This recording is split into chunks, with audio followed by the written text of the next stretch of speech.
1, 2.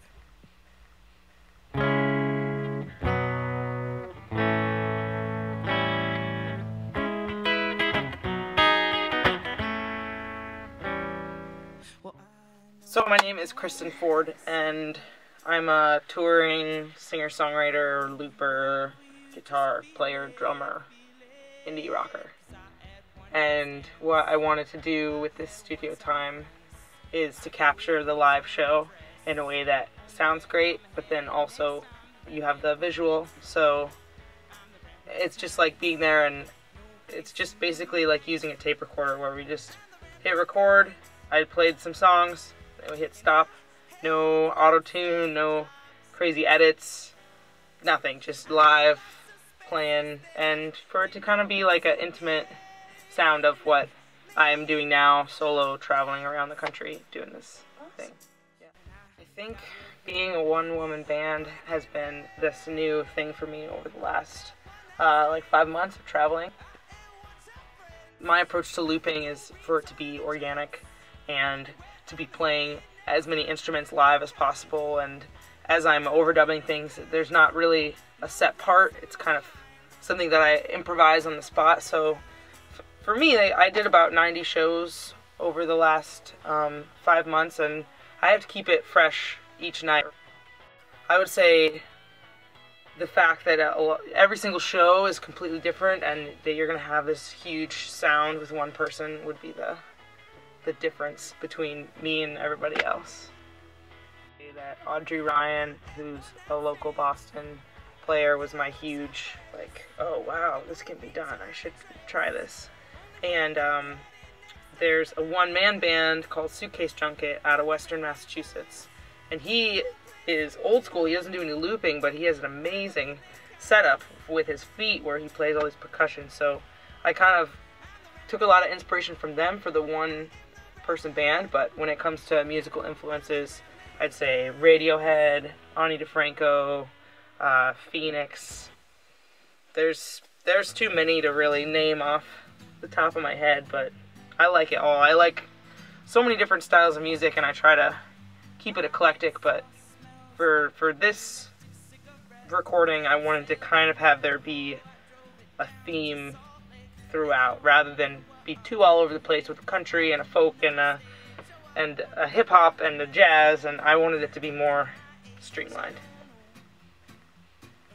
I want to be real, and I want to be authentic, and I feel like today's, at least popular music, like on top 40, it seems so detached from anything that people actually go through or they actually feel. It's all about clubbing, it's all about sex, and then the production is so there's no life in it, because it's been so perfected and whittled down that, you know, for my music, I want people to hear it and be able to think, oh, she's singing about me.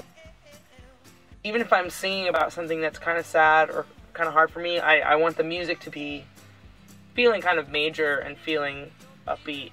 So I'd like to leave people feeling like happier and more connected, and not, I don't know, alienated or whatever that means. And being, you know, a biracial queer woman, I feel like there's a lot of unexplored territory in mainstream culture that there's people out there that are ready to hear it.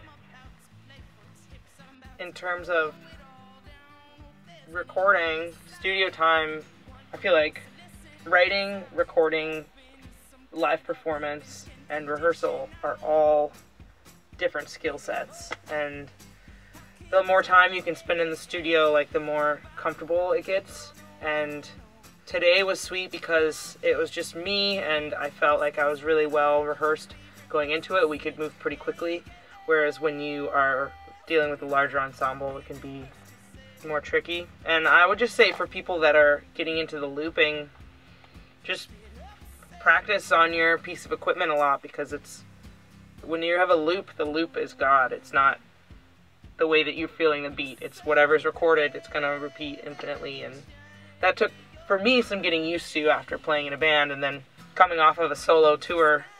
This month I've had a residency with my band, so I've been playing every week in like a full band scenario, and it's totally different than playing by myself. So I think that dreams can evolve, and at a certain point, if the direction that you're taking things isn't working, then yeah, it's alarming how many musicians there are at open mics. And if you look on SoundCloud or YouTube, or you know, there's just, or even people that are on iTunes, there's so many choices, there's so much music out there, there's so much to compete with, that unless it's really like the only thing that you could ever want to do, I think there's a lot of easier things. You can stream it, download it, watch it, share it, what have you, at KristenFordMusic.com. That's KristenFord music.com. And hopefully everywhere. So yes, I wish it could be like this. Together we just exist.